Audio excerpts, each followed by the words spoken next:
en partes proporcionales, nos debían Inglaterra 800 millones de dólares de los abastecimientos de guerra y Estados Unidos 700, lo cual sumaba 1.500 millones de dólares. Bueno, lo primero que se nos ocurrió era cobrar. Muy bien. Hicimos las gestiones para cobrar. El presidente del Consejo Económico habló con que era Miguel Miranda, habló con los embajadores. Y cuando él habló de cobrar, me decía que se habían reído los dos embajadores. Le contestaron que estaban cambiando la industria de guerra en industria de paz y esa transformación les llevaría 2 años. De manera que la posibilidad de cobrar esos 1.500 millones de dólares que nos debían, había que postergarlos durante 2 años. A lo cabo de los cuales nos empezarían a pagar con bienes de capital. Es decir, maquinaria, vehículos, etc. Pero nosotros habíamos estudiado ese problema muy bien en el Consejo Nacional de Posguerra. El Consejo Nacional de Posguerra se llamó así porque nosotros estudiamos la forma en que íbamos a evitar que nos hicieran pagar la Segunda Guerra como nos habían hecho pagar la primera. Esta era la primera maniobra, lo de pagar con bienes de capital después de 2 años. Porque la guerra en realidad es un acto de locura colectiva. Es como un individuo que en su casa se vuelve loco y empieza a romper todas las arañas y todo lo que tiene. Cuando pasa el ataque, viene la parte dura, que es volver a poner la casa, ¿no?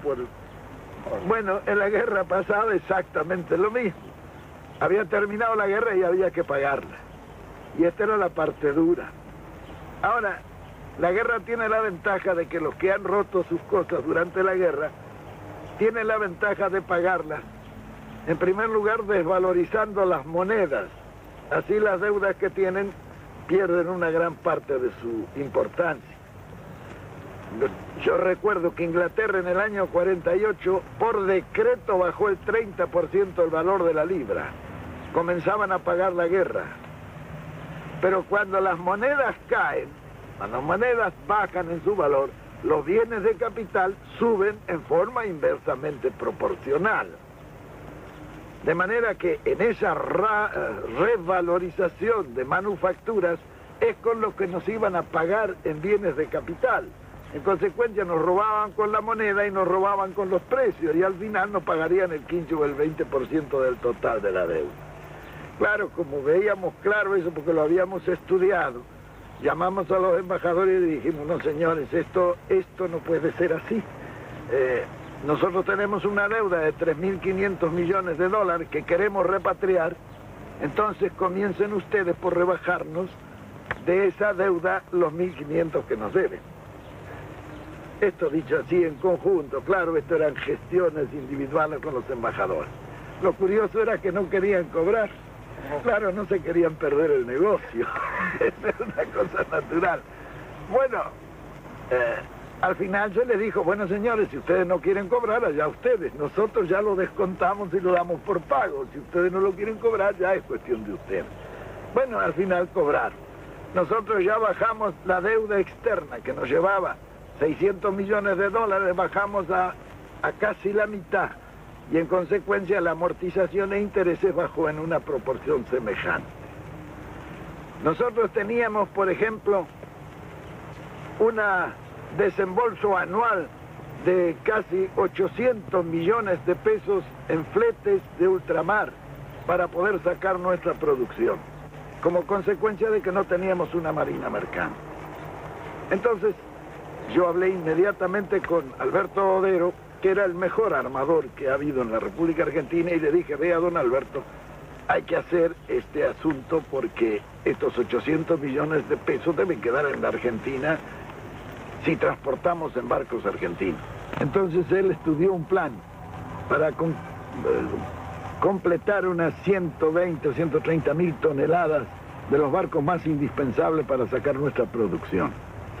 Nosotros vendíamos la carne a $250 la tonelada, cuando en Chicago valía $750 la tonelada. Como consecuencia que las únicas líneas de frío que podían sacar esa carne eran los barcos ingleses. Nosotros no teníamos líneas de frío para sacar nuestra carne.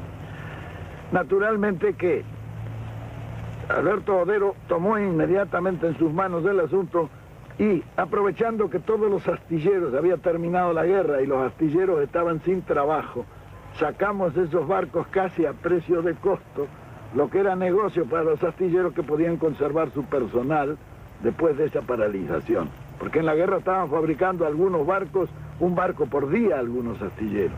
Muy bien, fue así que nosotros rápidamente tuvimos una marina mercante que pasó las 100.000 toneladas, con lo cual tuvimos línea de frío. Y entonces a los ingleses yo los llamé y les dije, bueno, ahora la tonelada de carne vale $500 la tonelada. Ellos dijeron, no la pagaremos, le dije, yo veremos. Me dice, ustedes no van a aguantar, se le van a llenar los campos de hacienda. Y yo le dije, vea, nosotros tenemos la carne, ustedes tienen el apetito, vamos a ver quién aguanta más. Efectivamente, los ingleses pagaron las $500 la tonelada. Bien, ese era un problema que se resolvía así, se resolvía a corto plazo.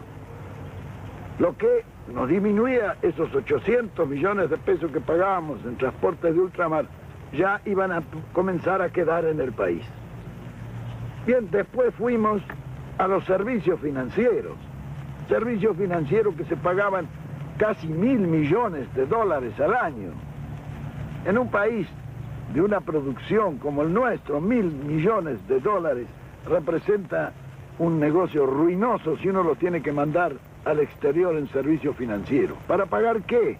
Para pagar las empresas de servicios públicos que eran todas extranjeras, los ferrocarriles, los tranvías y la Corporación de Transporte de la Ciudad de Buenos Aires, que había sido un acuerdo leonino que habían hecho por un contrato ley en la época de la famosa misión Rocca-Runciman en Inglaterra, el gas, en fin, todos los servicios públicos, teléfonos. Muy bien. Cuando se trató ese asunto, tuvimos una discusión muy grande dentro del gabinete, porque Miranda, un hombre práctico, dijo, esto se compra todo, y entonces dije, bueno, ¿con qué plata? Sin plata, dijo, y efectivamente se compró todo sin plata.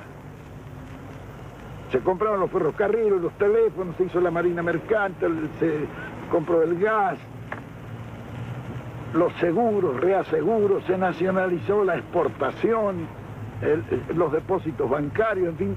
Todas esas medidas permitieron que nosotros bajáramos sistemáticamente los servicios financieros al 10% de entrada. ¿Cómo fue que se compró sin plata, general? Los ferrocarriles. Bueno, por ejemplo, los ferrocarriles se compraron con una habilidad extraordinaria de Miguel Miranda. Él era un comerciante y un negociante hábil. Él hizo correr primero la voz de que nosotros compraríamos los ferrocarriles. Los ingleses, que habían terminado la guerra y andaban un poco pobres, se vinieron enseguida a venderlos. Cuando llegaron, Miranda le dijo, no, nosotros no hemos dicho nada, dice, eso es una cosa, bueno, pero si ustedes los vendieran y nosotros los compraríamos, ¿cuál sería el precio? Y entonces los ingleses, que era el directorio de Londres ya, le dijeron el valor del libro. ¿Y cuánto es el valor del libro? 10.000 millones de pesos argentinos.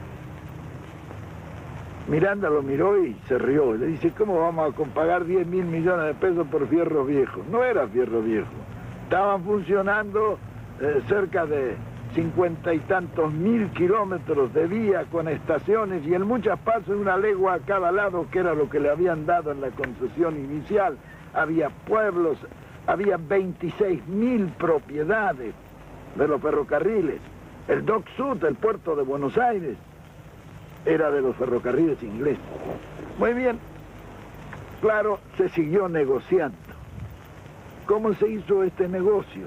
Bueno, Miranda empezó a regatear. Los ingleses estaban duros, porque para negociar los ingleses son muy hábiles y muy duros. Hasta que bajaron a 8.000. Y Miranda siempre decía, no es posible. Los ingleses ya habían estado muchos días en Buenos Aires, se querían ir. Bueno, y un día cometieron un error. Lo vieron a Miguel Miranda y le dijeron, vea, si ustedes nos pagan 6.000 millones por los ferrocarriles, nosotros le depositamos a usted y a Perón en un banco que ustedes nos indiquen 100 millones de dólares. Al día sí, claro, estos negocios se hacen así.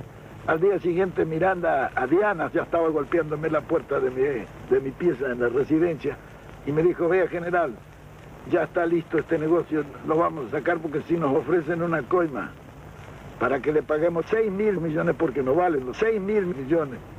Bueno, siguió discutiendo y un día vino y me dijo, bueno, está cerrado el asunto. Los conseguimos los ferrocarriles por 2.029 millones de pesos. Era el precio que habían ajustado.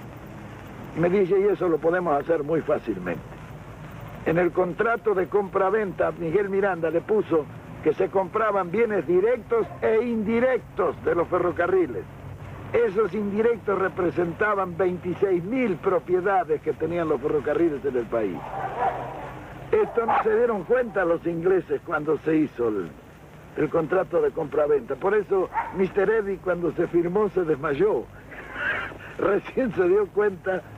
Bueno, pero aún los 2.029 millones había que pagarlos.